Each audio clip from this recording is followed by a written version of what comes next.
This is my favorite catalog. This is the McMaster-Carr catalog. In this catalog, we have about 500,000 products, and the catalog is about 4,000 pages long. The other thing too is chances are you're not going to be able to get your hands on one of these catalogs. It's not like going to Northern Tool and requesting a free catalog. If you go to McMaster and request one of these catalogs, chances are they will not send one out to you. The only way to get one of these catalogs is to be a good customer of theirs and spend upwards of $25,000, or pick one of these up secondhand. You can find these on Fleabay and throughout the interwebs nowadays, but I got mine from a manufacturing facility that went out of business in 2010. The reason they went under was because they couldn't compete with cost of manufacturing overseas, which breaks my heart, whatever. But I get very excited about this catalog because this is not just a parts catalog, this is also a tool and educational resource. So how do I describe what's inside this catalog? Imagine you have a manufacturing facility. Inside this catalog, you will find pretty much every component and part that you could possibly need to keep that facility running smoothly. Now, where this catalog becomes valuable to me, well, of course we have the educational material, but also if I have an idea in my head, right? Like if I want to build a conveyor belt, I can look in this catalog, find the different types of conveyor belts, find the different types of sprockets that I might want to use, what size shaft do I want to use, pillow blocks. Like I can conceptualize an idea of what I want to build in my head, and I can find the parts in this catalog, and then I can assemble it and put it together. On that note, I really wish I learned more about CAD software and how to use it back in high school. I did a little bit of Autodesk Inventor in high school, but I never stuck with it, and it really annoys me that I didn't stick with it. I could learn it now, but it's kind of difficult to learn at this stage in the game. If anybody knows any good CAD learning software programs out there, I'd love to learn more about it. You know, that's one of the challenges I face. I can come up with these brilliant ideas in my head and things I want to build and engineer. However, because I don't have the ability to transfer those ideas into a CAD software, as I build something on the desk here, it's kind of a trial and error to see what works and what doesn't work. So I'd love to learn more about CAD software. So let that be a lesson to you young guys out there. Pay attention in school and try and learn that CAD software, because that's really valuable at this stage in the game and for the future as well. So this catalog is a bit set up like an ordinary textbook. If you turn to page 1 here on the back of the cover, you have your table of contents, which is a very rough table of contents. You know, plumbing and filtering, power transmission, hardware, fastening and sealing. And then if we go to the back of the book, starting on page 3722, we have our index. So if you're looking for a very specific component, such as air silencers, door silencers, duct silencers, you know, you can quickly find that in the index here and then turn to the corresponding page number. So as mentioned earlier, this is not just a parts catalog, this is also an educational resource. Now there's probably hundreds of little educational prompts throughout this book. I've highlighted a few of them with pink post-its, so I'm going to go over these. But specifically for duct tape, did you know that there's many different types and grades of duct tape? There's actually a nuclear grade duct tape. I never knew that. But also with this book, you might have a very specific problem that you've had for a long time, and you know, you just start skimming through this book, you might find a product that might solve your issue. For example, I never knew that there was such a thing as bearing shim rings. So if you have a worn out housing that receives a bearing and that bearing is a little bit loose in there, you can purchase one of these shims and it will allow that bearing to sit tight in the housing. So here on page 2 we have some educational material about the different types of pipe threads, as well as a sizing guide, right? So we have a visual as to the difference between taper threads and straight or parallel threads. We also have a sizing guide for external threads as well as internal threads. So, you know, if the customer needs a specific size pipe, we have a sizing gauge right here. And then if we go up to the right, we have thread types and compatibility.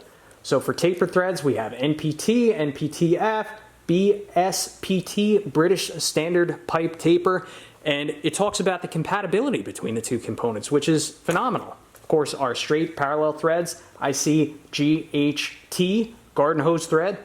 We also have some visuals on NPT versus British Standard Pipe, different angles, and then wall thickness down here. So you get the idea. This is just a phenomenal resource. Now, if you want to learn about ball valves, you go to the top of page 404. Now, I always had the misconception that all ball valves were the same, but that's simply not true. We have full port, an unrestricted flow valve. We have a standard port, slightly restricted flow, and then we have a reduced port, restricted flow. So for reduced port, flow through the valve is 2 pipe sizes smaller than the valve's pipe size. This is pretty cool. This is about exhaust fans. So if you have a specific room or facility, building codes might require that the air in that space be exchanged every so often. For example, this is a guide. This probably doesn't conform to current building code standards, but if you have an engine room, that air needs to be exchanged every 1 to 3 minutes. And they actually provide you with a formula, and they tell you how to plug in the calculations so you can calculate what size exhaust fan you need. So if we have a 12,000 cubic foot facility and we want to exchange the air every 6 minutes, we need a fan that provides 2,000 CFM. Great little resource there. So if we go to page 2613, we have a whole page dedicated to sanding and abrasives. You can learn everything you'd ever want to know. Obviously, we have the different grits. Lower number grit is going to be more coarse, thus providing more material removal. But it gets pretty interesting here. Abrasive grains. So we have aluminum oxide, the most common abrasive. It's extremely tough. Fracture resistant. So this is what we commonly have in our cutoff wheels on our 4.5 inch angle grinders. If I go down to zirconia alumina, hopefully I'm pronouncing that right, this says the best abrasive for rugged heavy material removal on metal and wood. The grit particles continuously produce new sharp points. So next time I go to the home center and I want to pick up a new abrasive wheel, I'm going to look for an abrasive wheel that is comprised of this material because apparently it performs better than the aluminum oxide blades that I've been buying my entire life. On the top of page 3389, we can learn about the different types of duct tape. So in this catalog, they have the duct tape kind of divided based on the thread count. So we have a type A through K, type A, high thread count, fine weaves. If we go down to G and H, low thread count, standard weave. So like a type H is our standard duct tape. If we go to J and K, low thread count, coarse weave, that is more of our economy type duct tape. So if you go to Dollar General or something, buy some of their cheap duct tape, you're probably going to get a type J, which these aren't really industry standards. This is just dividing up the duct tape based on the grain, the weave structure.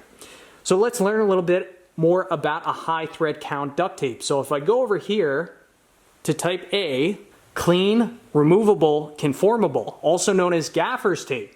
This extremely flexible tape makes strong bonds even on odd-shaped objects and then removes cleanly without leaving a sticky residue. So that sounds like a highly desirable, but also probably more expensive type of duct tape, which would make sense.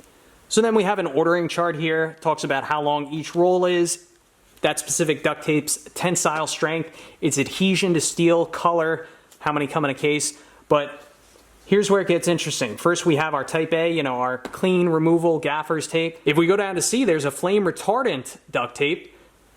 Go down to D, nuclear grade duct tape. That's really interesting to me.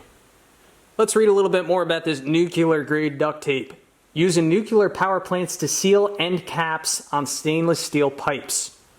Holds labels and signs on stainless steel pipes and seals HVAC metal duct work.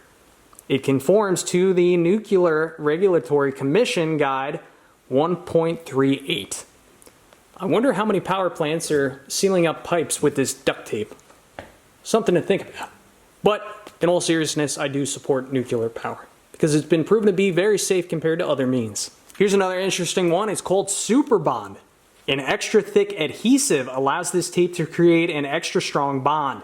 Ideal for filling gaps and bonding to rough surfaces like wood, plaster, stucco, brick, metal, and cement, even in high temperatures. Withstands temperatures up to 200 degrees Fahrenheit. Apply at 40 to 150 degrees Fahrenheit. So if you need a duct tape to stick to a masonry surface, Superbond is the one you should be looking at. So I think you get the idea. There's just hundreds of these little educational pages throughout the book. Really helpful when deciding what specific product you need for your application, and it's just one of the reasons why I love this book. So now I'm going to flip some pages and I'm going to share with you some unique, interesting, or funny products that I have found. So for one, I've never heard of this before. It's called light bulb lubricant. So light bulb lubricant, using the old potato trick to remove stubborn bulbs, install and remove light bulbs the safe and easy way with this non-toxic and environmentally safe grease.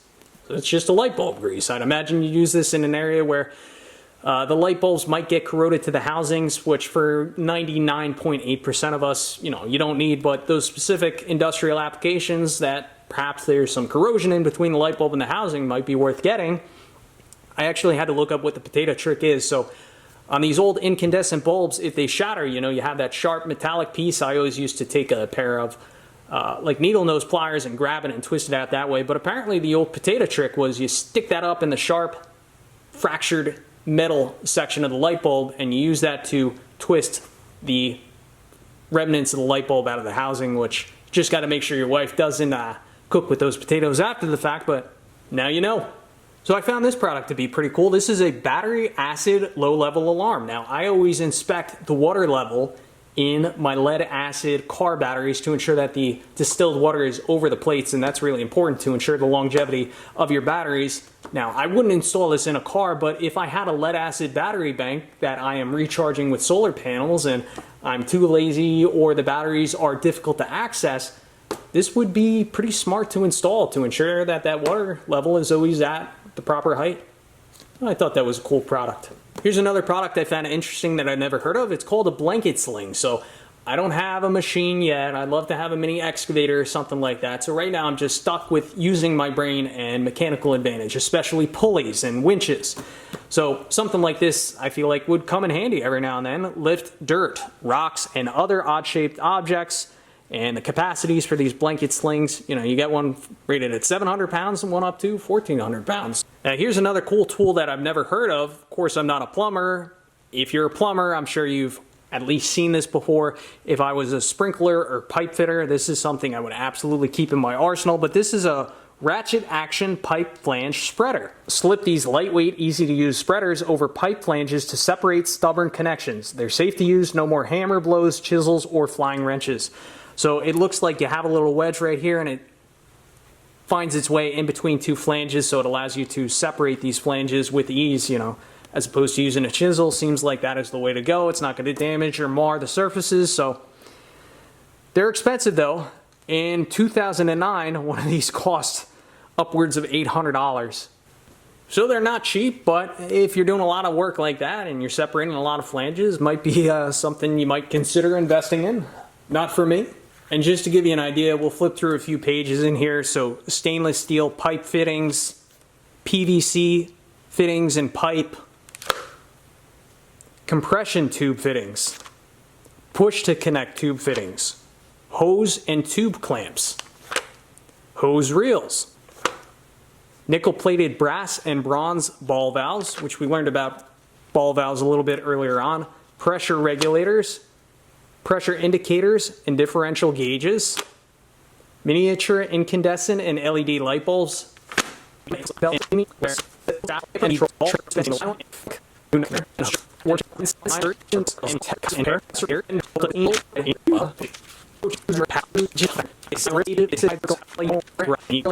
stainless steel, bar stock, mild steel, expanded metal, and our index. So you get the idea. You can build whatever you set your mind to with this parts catalog. Such a valuable resource. I'd like to thank you for watching. Keep an eye out for these catalogs and pick one up if you can. But anyway, I'd like to thank you for watching. Please share your thoughts in the comments section down below. And as always, I will catch you on the next one.